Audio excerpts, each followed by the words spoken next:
saya Krisandini Meutia Rahman dari Prodi Perbankan Syariah tahun 2022. Di sini saya akan menjelaskan mengenai materi fikih muamalah, yaitu ihya, al-mawad, dan luqatah. Yang pertama, saya akan menerangkan terlebih dahulu mengenai ihya al-mawad.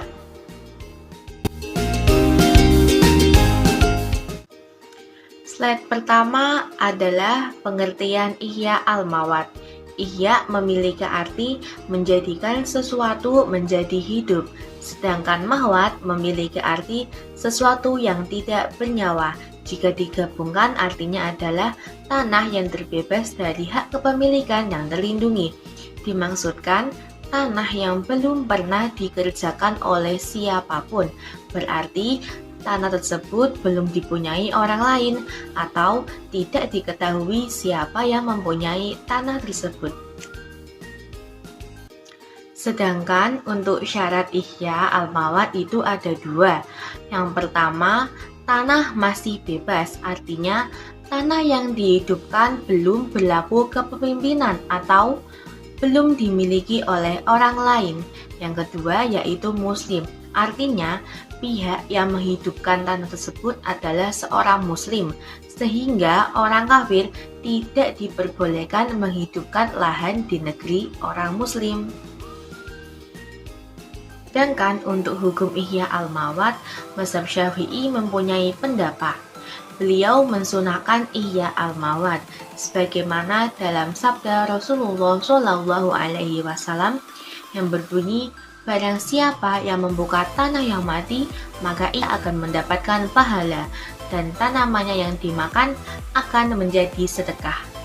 Selanjutnya adalah hikmah disyariatkan adanya ihya al-mawad. Adanya ihya al-mawad itu sendiri intinya adalah meningkatkan sumber makanan dan perekonomian baik untuk manusia maupun hewan, dikarenakan jika lahan yang kosong ditanami oleh suatu tumbuhan yang bisa digunakan untuk manusia maupun hewan, maka hasil dari pohon yang ditanam bisa digunakan sebagai sumber makanan baik bagi manusia maupun bagi hewan. Yang terakhir adalah tata cara menghidupkan lahan yang mati. Jumhur ulama berpendapat bahwasanya cara menghidupkan lahan yang mati dikembalikan kepada adat kebiasaan atau urf penduduk setempat.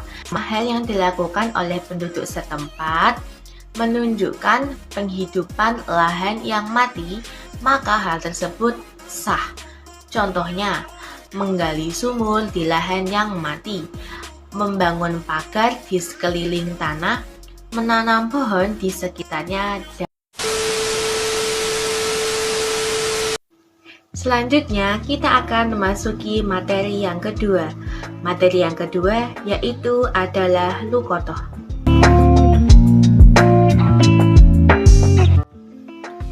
Luqatah memiliki arti barang hilang yang ditemukan oleh orang lain. Dalam arti lain, sesuatu hal yang hilang dari pemiliknya, baik karena lalai, jatuh, maupun hal sebagainya. Pembagian dari jenis barang luqatah. Dari segi jenis barang dibagi menjadi 4. Yang pertama, luqatah yang dapat bertahan lama. Contohnya adalah emas, perak, dan uang. Barang tersebut diumumkan selama 1 tahun. Yang kedua yaitu tidak dapat bertahan lama, dicontohkan makanan. Yang ketiga dapat bertahan lama dengan satu solusi. Yang terakhir yaitu memerlukan nafkah atau kebutuhan, yang dicontohkan adalah hewan. Selanjutnya kita memasuki rukun luqatah. Rukun luqatah sendiri ada 3. Yang pertama yaitu latif, artinya orang yang menemukan. Yang kedua ada malkut, artinya barang yang ditemukan. Dan yang terakhir yaitu ada luqat. Luqat adalah penemuannya. Selanjutnya ada syarat-syarat luqatah. Syarat luqatah ada 3. Yang pertama, berhubungan dengan orang yang menemukan barang.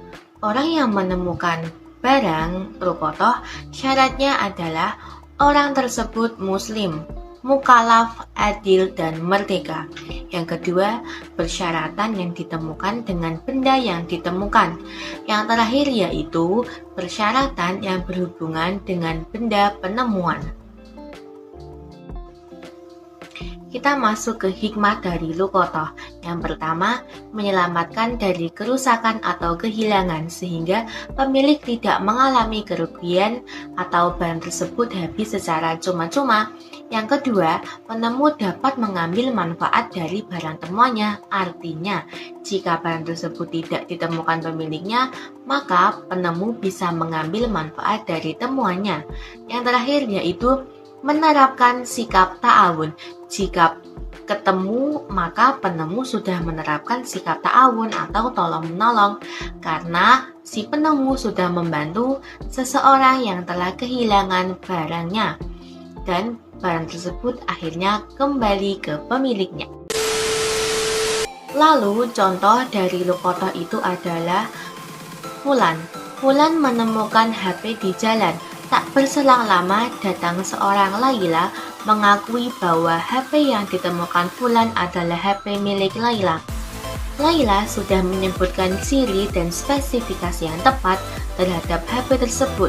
Namun si Fulan berkata, Fulan akan mengembalikan HP tersebut dengan syarat Laila harus memberikan Fulan uang sebesar 600.000 sebagai imbalan. Lalu bagaimana hukumnya? Dengan demikian, pihak penemu barang sudah lari dari aturan yang ditetapkan oleh Imam Syafi'i.